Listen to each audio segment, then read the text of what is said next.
Bonjour tout le monde, ici Steve Jean, bienvenue à QCMTB Podcast, épisode 51. Aujourd'hui, je vous présente la seconde partie de l'entrevue que j'ai faite avec Gabriel Rancourt.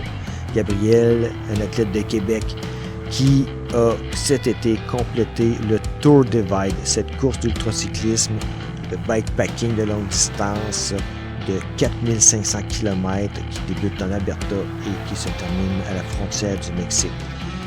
Gabriel nous raconte les épreuves qu'il a vécues, la chaleur, la déshydratation, le manque de nourriture et comment il a passé près d'abandonner et aussi comment il a trouvé la motivation de continuer cette expérience qui l'a transformé et lui a donné un nouveau regard sur la vie. Voici Gabriel Rancourt. Bonne écoute! On traverse l'Alberta, le BC, le Montana, l'Idaho, le Wyoming et le Colorado et le Nouveau-Mexique. Je voulais faire des connexions, rencontrer des gens aussi fous que moi, puis je le savais que ça, c'est le vrai cadeau de la vie. J'arrivais dans un dépanneur et là, je calais genre un 2 litres de coke ou un 2 litres de lait au chocolat pendant que je ramasse tout ce que je peux dans le dépanneur, je me mets ça dans mon sac et là, tu manges sur le vélo en pédalant. Bonjour Gabriel. Tu as parlé de température extrême, de conditions météorologiques variées. Là, de tout. T'as de tout, là. Ça l'a arrêté beaucoup de monde. Il y a plu pendant pratiquement les 5 premiers jours de la course. Mm-hmm. Et ça m'a... Même moi que le froid, je disais que ça m'affectait pas trop. Moi, j'ai le syndrome de Raynaud. Je sais pas si tu connais. Oui. J'ai des gros problèmes de circulation dans mes extrémités. Peut-être c'est le fruit de toutes mes aventures passées aussi. J'ai failli perdre mes 2 gros orteils dans une expédition en montagne. J'ai eu des enjeux en escalade de glace. Alors ça me rattrape un peu. Et c'est là que le vent, le facteur éolien là, et l'eau qui te refrise à cause de ta roue d'en avant, toute la journée, un moment donné, c'est venu me chercher.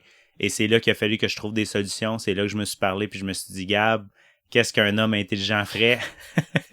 Et c'est là que j'ai trouvé des solutions pour m'en sortir. Mais le froid, c'est vraiment venu me chercher au début. Uh-huh. Mais ce qui me faisait le plus peur, c'était la chaleur.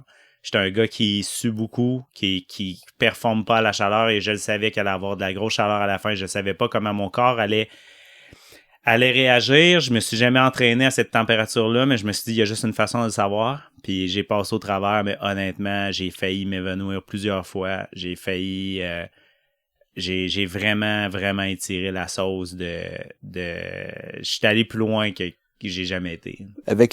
Parmi les gens qui t'accompagnaient ou que tu suivais, ou t'as-tu un gros groupe? Comment vous étiez personnes généralement à rouler ensemble? Techniquement, Steve, il faut que tu comprennes, c'est que c'est une épreuve individuelle. Mm-hmm. Fait qu'on est même encouragé, on a même signé une décharge avant qui disait, il nous encourage à même pas passer trop de temps avec quelqu'un. Uh-huh. Fait que non seulement pas en équipe, mais même si tu croises quelqu'un, mettons que moi pis toi, là, on se rencontre durant la course. Ouais.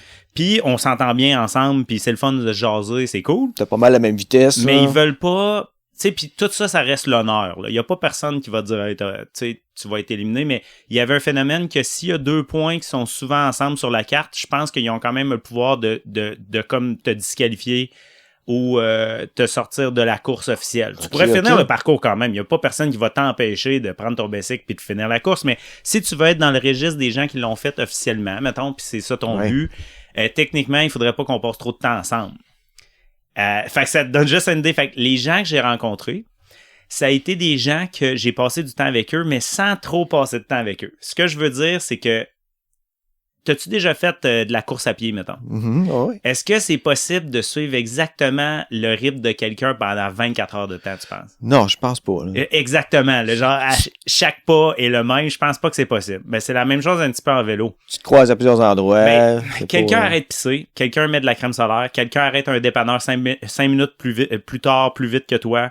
T'arrêtes à un hôtel. L'autre arrête pas un hôtel. T'es blessé. Fait, tu rencontres les gens, tu les croises, mais t'es pas 12 heures à pédaler avec la personne. Le seul moment que moi ça m'est arrivé, c'est avec un gars qui s'appelle Ryan Van Duzer, qui a une chaîne YouTube qui s'appelle, je pense c'est sa chaîne c'est Ryan Van Duzer. Et lui, ça a été la personne avec qui j'ai passé le plus de temps techniquement, mais c'est quasiment parce qu'on était forcés. C'est dans le sens, on pouvait pas aller plus vite, on pouvait pas aller plus lentement, ça s'est juste fait naturellement. Puis le moment que lui a abandonné la course, moi j'ai continué sans lui. Mais techniquement, les gens, c'était vraiment, on jase un petit peu, on se recroise plus tard, je l'aide pour quelque chose, mais après ça, on se revoit pas pendant 3 jours. Puis il y a du monde comme un gars qui s'appelle Mason, je l'ai juste vu comme au début de la course, puis on s'est juste recroisé vers la fin, fait que 2 semaines plus tard. Mais tu sais, on se connaît, mais on se connaît pas, tu sais. Oui. Fait que c'est un petit peu ça le phénomène, mais il encourage le fait que c'est une épreuve individuelle, puis c'est ça qui fait que c'est ça qui fait que c'est une épreuve autant difficile, c'est que t'es tellement avec toi-même pendant tellement longtemps. Fait que ça vient avec des doutes, ça vient avec des choses, là. Ça vient avec ça peut peser après plusieurs semaines.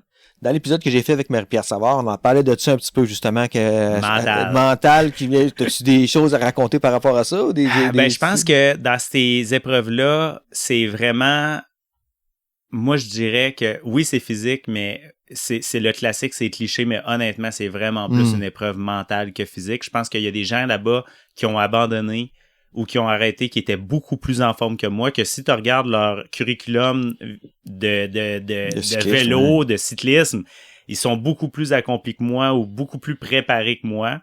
Ils ont un gabarit plus optimal aussi, mais il y a du monde, le mental, ça casse. Puis j'ai vu ça dans plein d'épreuves, en alpinisme, en course à pied, c'est tout le temps la même chose. Je pense que l'aspect mental est pas à négliger, ça c'est certain.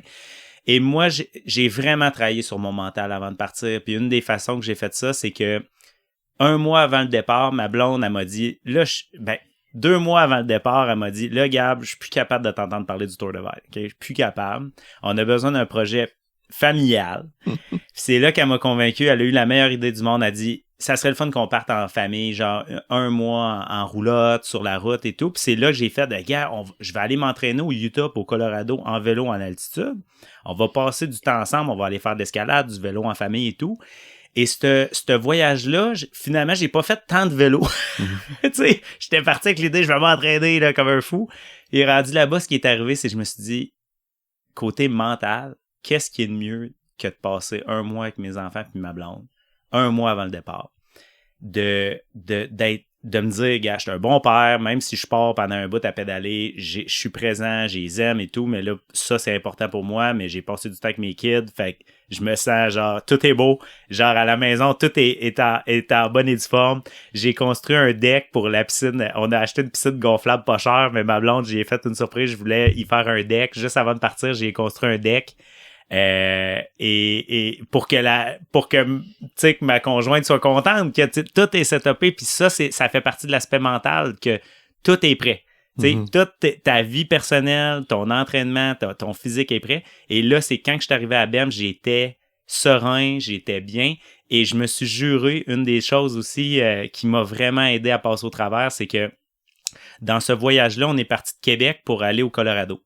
Fait que, ultimement, on a traversé le parcours officiel du Tour de Vaille. Puis, ce parcours, on a croisé le Tour de Vaille, le parcours, à Silverthorne. Je sais pas si tu connais Silverthorne. Non. C'est une ville quand même assez connue du Colorado qui est magnifique à travers les montagnes, dans les coins de ski et tout. Et là, on arrive là-bas, puis imagine-moi la sensation, 1 mois avant le départ du Tour de Vaille, de croiser le parcours à Silverthorne avec mes enfants, avec ma blonde. Et là, on a pris des photos sur le parcours, puis là, je réalisais, hey, dans quelques semaines, je vais partir de Banff, puis je vais croiser ça ici. C'est là que mes enfants, ils ont pris connaissance de ce que je faisais, parce que je leur dis, gars, tu sais, on est parti de Québec, on a fait 3 jours et demi de voiture pour se rendre ici. Ben là, je leur dis, papa va faire ça en vélo, puis rajoute 1000 km, puis fais ça dans les montagnes. Puis c'est là que mes gars, ils ont fait, wow, OK, c'est hot. Et c'est là que je leur ai promis, papa va faire absolument tout pour se rendre à Silverthorne, qui était en fait environ la moitié du parcours. Puis ça a vraiment pas été facile, là. Je peux pas tout raconter, ça a pas été facile pour se rendre là, mais je m'accrochais à cette idée-là. J'ai pleuré quand j'ai vu la piste cyclable, j'ai vu les lumières qui me rappelaient où est-ce que j'avais pris la photo avec les enfants. Je me suis dit, j'arrive là, et là, j'ai réalisé que j'avais fait comme la moitié du parcours. C'est là que tu te dis, si j'ai fait la moitié, je suis capable de faire le reste. Et en plus, cette soirée-là, j'ai eu un groupe de Québécois que je connais du monde de l'escalade, qu'eux autres qui ont réalisé que cette journée-là, que j'allais arriver à Silverthorne, eux autres qui étaient dans un voyage de vélo et d'escalade, et allaient être sur cette journée-là à Silverthorne, ils m'attendaient, puis ils ont pu me donner un colleux, me rencontrer à un restaurant à côté, puis ça, là, ça m'a tellement donné un boost incroyable. Et c'est là qu'après les épreuves, là, c'était pas fini encore, mais ça m'a donné le boost moral pour finir ça. T'sais. Puis ça, là, c'est l'aspect que les gens parlent pas assez, c'est l'aspect mental, c'est de partir avec ta tête complètement vide, sereine. Puis si t'as ça, le physique souvent va suivre. Je sais pas si t'es d'accord, mais même si t'as mal, même s'il y a des petits bobos qui sortent, tu te dis non, je vais me rendre là-bas, je vais le finir, peu importe ce qui arrive, puis tu mets ta tête ailleurs. Puis ça, pour moi, c'est ce qui a fait la différence. Est-ce que pas mal au cours du parcours, tu avais la possibilité de communiquer avec ta famille? Le réseau cellulaire, était-tu accessible de temps en temps? Ou? Il y a du réseau sur environ 15% du parcours, ce qui veut dire pratiquement inexistant, parce que c'est up and down. Souvent, on est dans les montagnes, on est dans les rocheuses, hein, fait que c'est up and down. Fait que réseau cellulaire pratiquement inexistant si tu sors des villes. Et là, c'est qu'on a un outil de communication satellite, un Garmin InReach, si tu connais, qui nous permet que les gens nous suivent en temps réel pour la course sur un site qui s'appelle Track Leader. Et là, tu vois tous les points de tout le monde en train d'avancer, mais ça me permet aussi d'envoyer des SMS aux gens que j'aime ou ma position. Et ça m'a, encore une fois, ça m'a tellement donné de bonheur juste de recevoir un petit message par-ci, envoyé par-là. Mais encore une fois, il n'encourage pas à faire des FaceTime tout le temps avec tout le monde et tout, même si tu pourrais. Le but, c'est de rendre ça le plus déconnecté possible. Okay. Et encore une fois, ça, c'est un beau cadeau à s'offrir à soi-même. Imaginez, c'est quand qu'on prend la peine d'être 1 mois sur son vélo, à n'avoir qu'à pédaler à tous les jours et à être déconnecté d'Internet. Fait que juste ça, c'est un beau cadeau. Même si tu finis pas la course, juste de prendre ce temps-là pour toi, je trouve que c'est un beau cadeau qu'on peut s'offrir. Je comprends. Elle est complètement déconnecté. Ouais. T'es ailleurs, là. T'es ailleurs, certainement. T'es avec toi-même. Là. Oui, t'es avec toi-même. Ouais. Beaucoup d'introspection. Beaucoup. T'as le temps de réfléchir. C'est bon puis pas bon. Ton arrivée au Mexique. Au Nouveau-Mexique. Au Nouveau-Mexique, ouais, la frontière. Ouais. La frontière du Mexique. Parmi les 105 coureurs qui l'ont terminé, c'était quoi ta position? Premièrement, est-ce que tu attachais l'importance à ça? Est-ce que tu étais satisfait de ça? Très bonne question. J'ai fini 63e. Wow. En fait, sur 235. Techniquement, là, on va dire. Mais pour te donner une idée à quel point c'était pas important pour moi, je vais juste te raconter une histoire qui est arrivée la veille de l'arrivée. Et la veille de l'arrivée, ce qui est arrivé, c'est que 2 jours avant, mon câble de vitesse a cassé. Ouais. Et j'ai été obligé de faire 320 km en 4e vitesse. Oh, doux Seigneur. En montant des côtes de 14%. Puis des fois, il y a des parties plates, fait qu'il fallait que je cours à côté de mon vélo pour garder mon momentum. Tu vois le genre?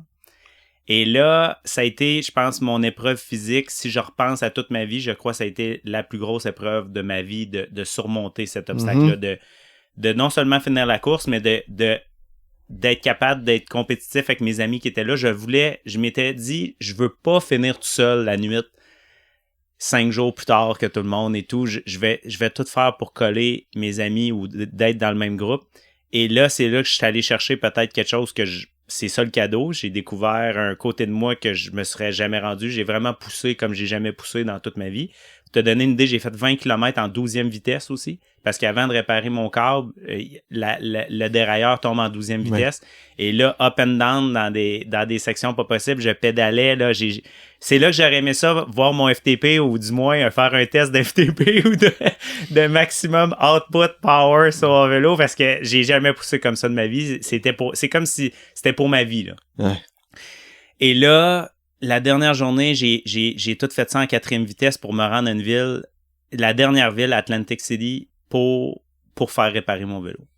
Puis je me suis dit, il faut que je me rende là avant que la boutique ferme à 5 heures. Je les ai appelés, je leur ai dit, je m'en viens, préparez-vous, un mécano pis tout, il faut que je fasse réparer mon bicycle parce que le lendemain, je veux finir cet esprit de course-là. Et c'est là que j'ai fait, selon moi, ma plus belle performance sportive à vie personnelle. J'ai réussi par tous les moyens, non seulement de garder la vitesse avec mes amis, mais aussi d'arriver le premier là-bas. Fait que 2 heures avant mon autre chum qui était en arrière de moi, puis là, le monde qui se demande comment j'ai réussi à faire ça, c'est qu'il y a des parcours qui sont excessivement techniques aussi. Mm-hmm. Fait qu'en descente et en montée, puis c'est là que j'étais tellement motivé que j'ai poussé mon vélo dans des sections qui sont de hiking, là, de la Continental Divide Trail, qui sont horribles. Et j'étais tellement motivé, j'étais comme, faut que je me rende à cette boutique-là avant 5 heures. Puis ça m'a donné une force que je pensais pas que j'avais à l'intérieur de moi. Il faut dire, après 25 jours de vélo, hein. Il y a ça aussi, là. C'est fou. Et j'étais arrivé à 3 heures là-bas. Et mon chum, il est arrivé à 5 heures, puis la boutique a eu le temps de réparer mon vélo. Mon ami Matt arrive, et lui, il se fait changer ses pattes de break, je pense, juste pour dire. Et là, il commence à pleuvoir dehors, puis tous nos amis qui sont plus loin, peut-être 5 ou 6 amis dispersés à travers les montagnes, se font pogner dans une tempête dans les montagnes, puis on le voit sur la carte, on le sait où est-ce qu'ils sont. OK. Puis à ce moment-là, j'aurais pu être le gars qui part dans le désert puis qui s'en va finir la course. Puis là, je l'aurais fini en 25 jours. Exactement ce que j'avais prévu de faire. Il me restait 220 km. Je l'aurais fait, puis j'aurais fini à la marque des 25 jours. Et c'est là que j'ai dit à mon ami, je voyais mes amis qui étaient pognés dans la tempête. Il y a un hôtel qui est là. Et là, c'est là qu'on a pris la décision. Au diable, cette course. Au diable, cette course.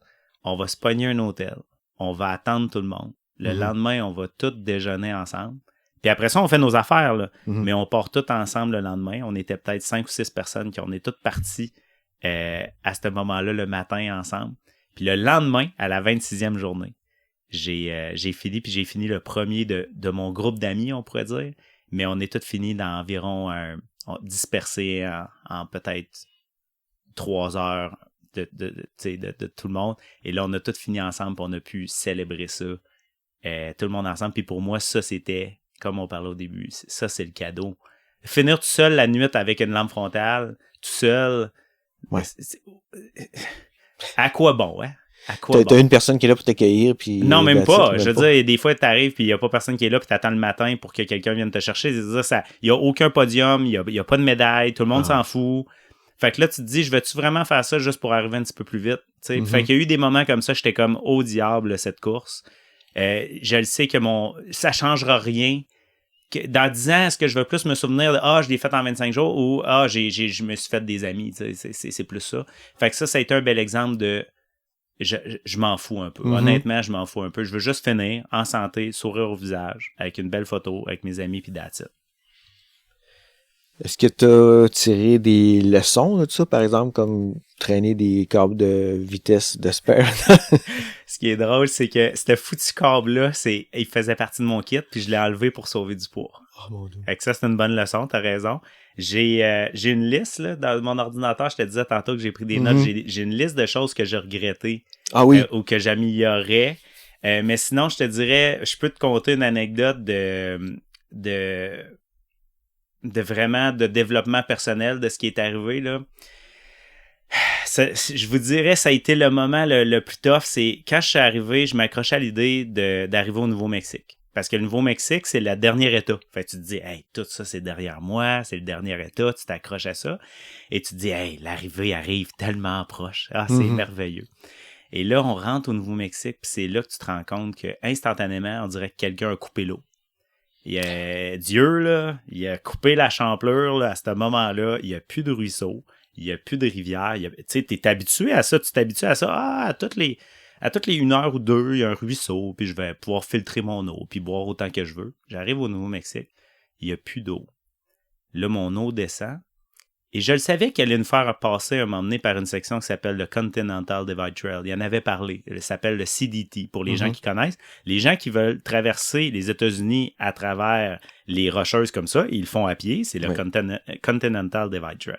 Et cette année, pour ajouter du piquant à la course, pour rendre ça encore plus dur, ils nous ont fait passer par 3 sections du CDT.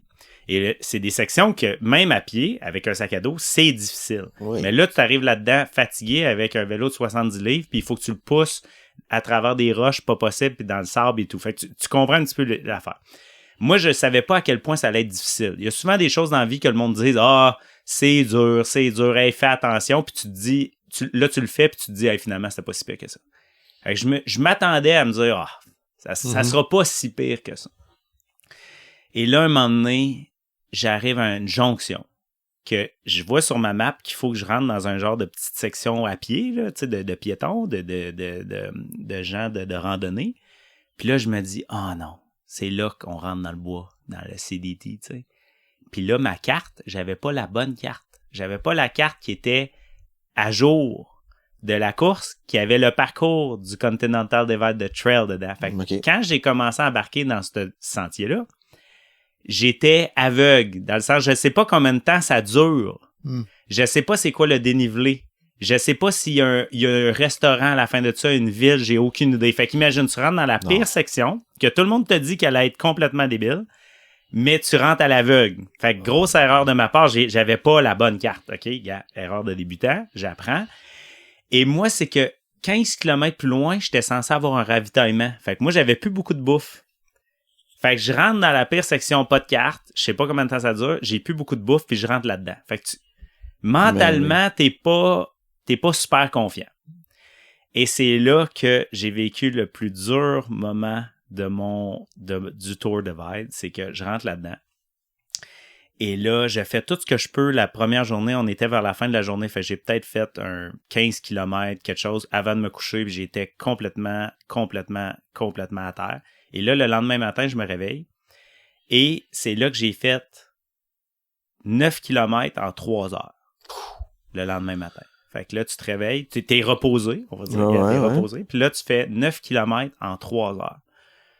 Tu sais pas combien de temps qu'il en reste. Puis tout ce que je savais, c'est que mes amis qui étaient en avant de moi, 2 personnes, Dave et Matt, eux autres, ils étaient à 1 journée et demie d'avance sur moi parce que j'avais eu un problème avec mon talon d'Achille. Et là, je pédalais de moins en moins vite. Puis eux autres, il y avait 1 journée et demie d'avance sur moi. C'est tout ce que je savais. Je rentre là-dedans, quasiment plus de bouffe. Tu fais 9 km en 3 heures. Et là, c'est là que, check bien la leçon qui est arrivée. C'est que là, j'ai commencé à me convaincre. Gabriel, t'es pas faite pour ça. T'es mauvais, t'as pas ta place ici, t'es pas faite pour ça, tu t'es pas assez préparé, comment t'as pu faire une erreur de même, tu sais pas c'est quoi ta carte. Et là, j'étais plus capable de recharger mes affaires. Fait que là, mon GPS était en train de mourir. Mon dynamo fonctionnait plus parce que je vais pas assez vite, fait que je suis pas capable de recharger mon cellulaire. J'ai quasiment plus de bouffe, j'ai plus rien. Fait que là, si mon GPS meurt, mon battery pack est mort, ça va de moins en moins bien, tu me suis, là? Tu sais pas t'es où. Et là, je suis pas un gars qui a peur. J'aime ça dire à mes enfants que papa, il a pas peur de rien. Il y a rien qui m'inquiète dans la vie, mais honnêtement, là, j'ai commencé à me dire, OK, tu sais, les histoires de films d'horreur, d'aventure, là, tu sais, ils débutent exactement comme ça. Le gars, il a plus de cartes. Il est tout seul, il a plus de bouffe, puis il continue à pousser ultra fatigué. C'est exactement, c'est ça. Tu sais, puis là, t'es ce gars-là. Fait que là, tu te convaincs dans ta tête. T'es pas bon, t'es pas fait pour ça. Tu vas mourir, tu vas être le gars que tout le monde va rire de toi, etc. Puis c'est le genre de discours que je m'étais dit que j'avais passé cette étape-là dans ma vie de pas avoir peur de qu'est-ce que les autres pensent, d'être plus fort que ça, de pas tomber dans des pensées négatives. Puis c'est là que ça m'a rappelé que j'ai passé par des épisodes un petit peu dépressifs dans ma vie. Puis la dépression, des fois, c'est juste des choses que tu te répètes dans ta tête à l'infini. Je sais pas si tu as déjà passé par là ou tu as des gens qui ont passé par là, mais c'est souvent des discours qu'on se crée dans notre tête. Et là, je commençais à être déçu de moi-même, j'étais déçu de moi-même d'être négatif comme ça avec moi-même. Fait que là, c'est encore plus une spirale dans ta tête. Et c'est là que j'étais tellement fatigué, j'ai déposé mon vélo par terre, je me suis assis dans de la boîte, par terre. Tu sais, il faut vraiment que tu sois fatigué pour... Je prends même pas un morceau de bois ou je me mets dans de la belle mousse, là. Donc, je m'assis dans la boîte. Et là, je dépose mon vélo, puis là, je me mets ces pensées-là dans la tête. Puis là, à un moment donné, la seule chose qui m'a sauvé, c'est que j'en suis venu à la conclusion que, mettons que tu dis que t'abandonnes. Hein, Steve? Mettons là, qu'à ce moment-là, là, tu dis, j'abandonne. Je quitte cette course. Il n'y a plus rien à faire, je quitte. OK? Faut quand même que tu prennes ton vélo, puis tu sortes de là. Ouais. Peut-être que tu peux attendre l'hélicoptère, mais il fait chaud, t'as plus de bouffe, il n'y a plus rien. Tu sais, puis c'est une belle leçon de vie que je me disais, même quand t'es au bout du rouleau, il n'y a plus rien à faire, il faut quand même t'avances pareil, man. Puis un moment donné, tu vas sortir de là. Puis c'est là que je me suis inventé dans ma tête. Je savais que ma blonde n'allait pas m'attendre au Mexique, puis mes enfants, parce qu'on avait dit non, viens-t'en pas, occupe-toi des enfants, c'est pas grave, je vais vivre ça avec mes amis. Mais je me suis inventé dans ma tête que soit que mes enfants puis ma blonde étaient à l'arrivée, ou du moins, le fait de prendre mon bicycle puis de sortir de là, ça me rapprochait d'eux autres. C'est là que je me suis dit, il y a juste une façon de sortir de là, c'est de mettre un pas devant l'autre. Et ultimement, je suis sorti de là. Mais là, c'est ce qui est beau là-dedans, puis c'est ça le cadeau du Tour Divide, c'est ça le cadeau de ces aventures-là. C'est que je sors de là, j'ai assez d'énergie pour recharger mon InReach pour communiquer avec quelqu'un. Si, à la minute que j'ai été capable de le recharger, j'ai créé un de mes amis, Pierre-Olivier, puis j'ai dit, mes amis, là, qui étaient à 1 journée et demie en avant, là, sont à combien de temps en avant de moi? Puis là, c'est là qu'il me dit, ils sont à 12 km sur la route. On était sur l'asphalte.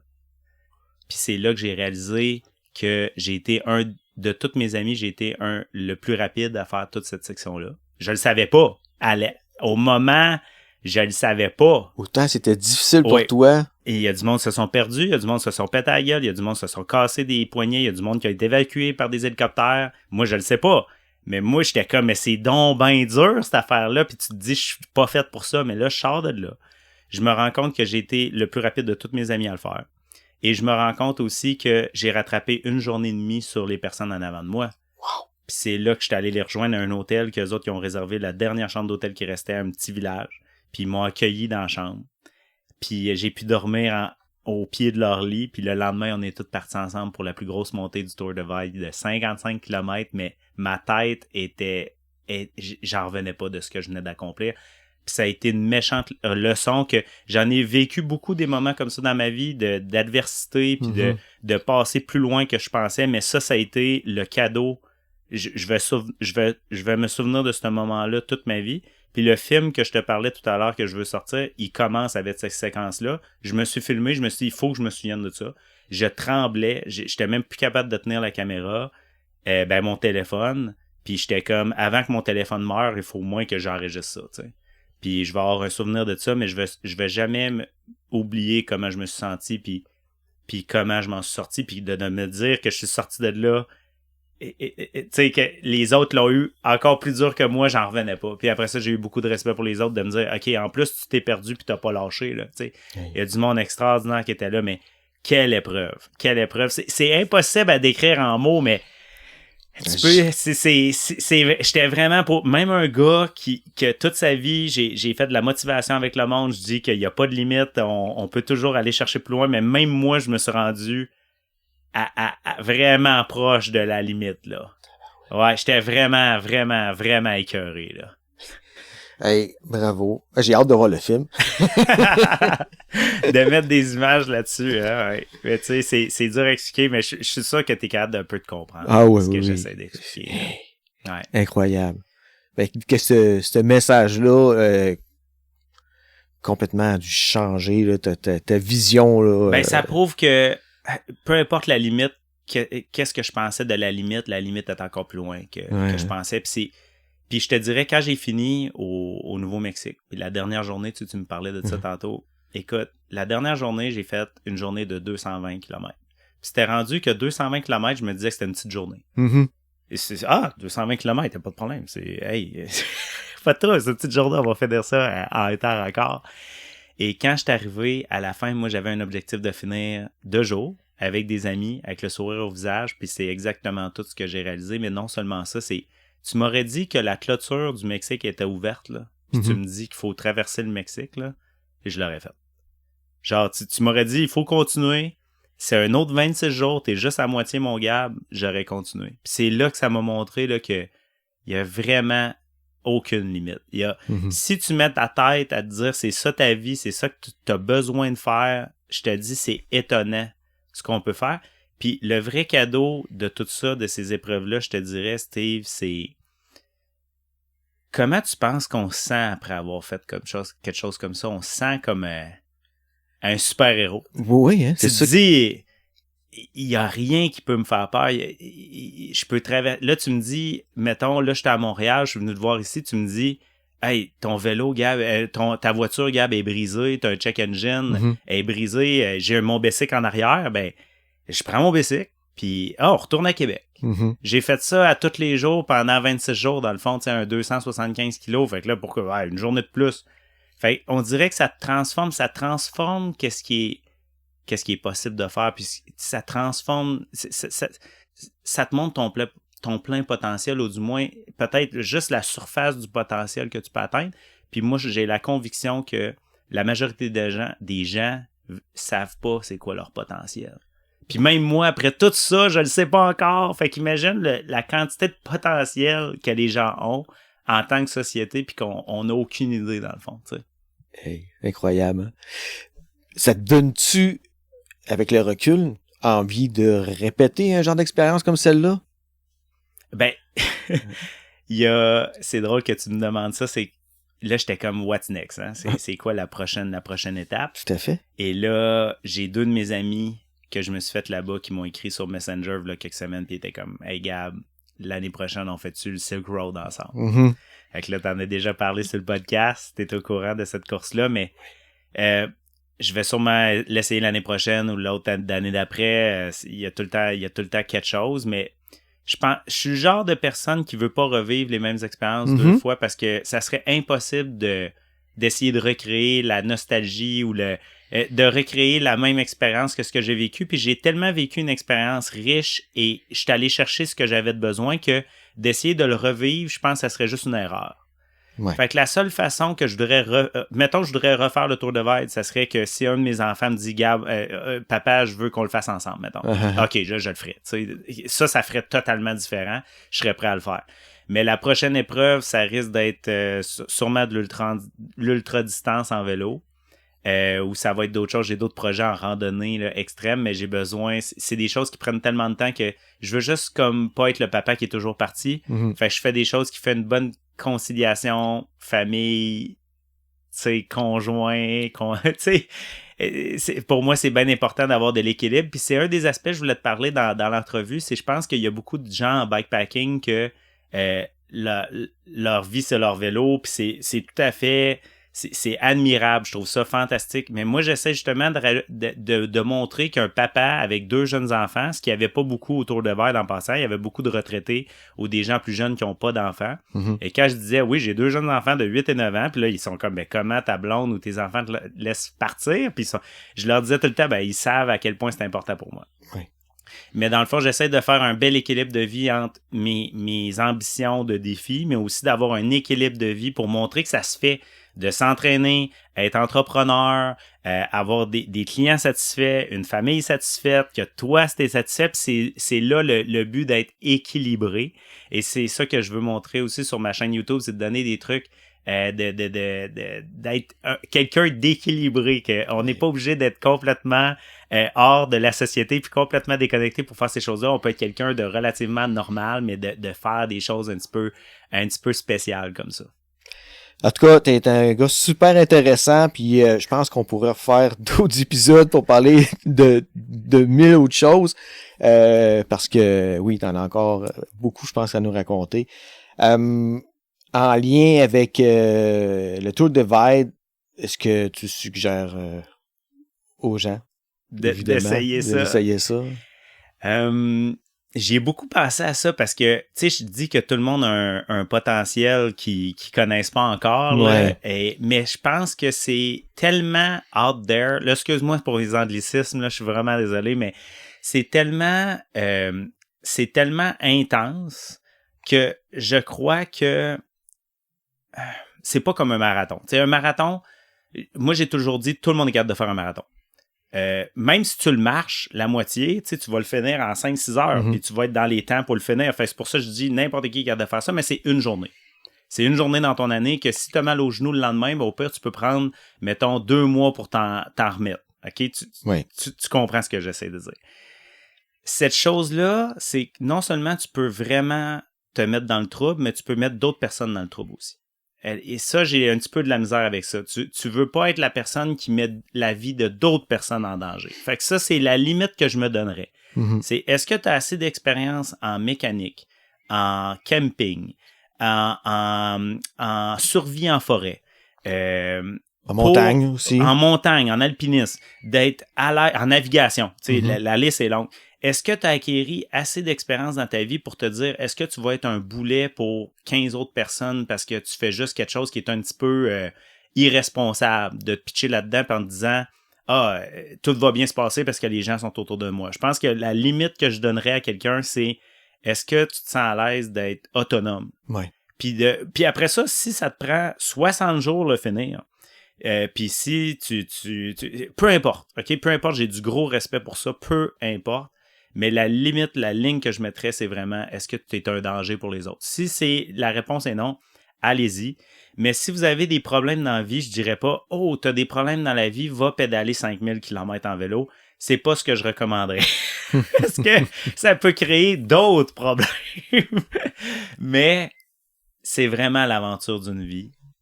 C'est quelque chose que je vais garder avec moi. C'est quelque chose, c'est comme un tatou, hein. Tu sais, il y a des gens qui se font un tatou puis tu l'as à vie. Ben ça, je le sais que les gens vont m'associer à ça jusqu'à la fin de mes jours. C'est quelque chose que, peu importe ce qui arrive dans ma vie, professionnelle, avec ma famille, peu importe, c'est quelque chose que personne ne va jamais pouvoir m'enlever.